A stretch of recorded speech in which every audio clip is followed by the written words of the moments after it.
Katika mipango ambayo ilipangwa kufanywa ndani ya mwaka huu imeshafanyika mingi, lakini pia kubwa ni lile la mafanikio ya timu zetu mbalimbali. Kwamba kwanza tumefanikiwa kupeleka timu nyingi sana kwenye mashindano mbalimbali, na katika timu zote tulizozipeleka kwa kweli zimeenda zikifanya vizuri sana. Ni mwaka ambao sisi mwaka huu ndo tumepata medali ya dhahabu ya mchezo wa riadha wa dunia, lakini tuna timu yetu ya vijana ya chini ya miaka 17 juzi wamepata ubingwa wa Sekafa. Chini ya vijana wa shule za sekondari, mashindano yale ya wanafunzi ya Gift wamekuwa mabingwa watoto wa kike kutoka kule Uganda.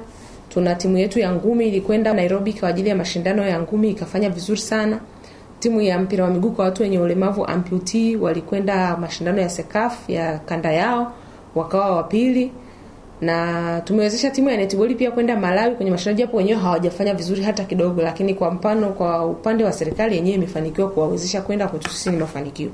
Kwa hiyo naweza nikautafsiri kama ni mwaka ambao umekuwa wa mafanikio makubwa sana kwetu, na natoa wito na rai yangu kwa wenzangu ambao tunafanya kazi pamoja ambao ni vyama vya michezo, basi kuanzia Januari inapoanza ile mipango ambayo tulishaiweka, kwanza waanze kusubmit kalenda zao mapema, lakini pia tuhakikishe tunatekeleza wajibu wetu wa kuzingatia yale tuliyoyaandika katika mipango yetu na kuyafanyia kazi.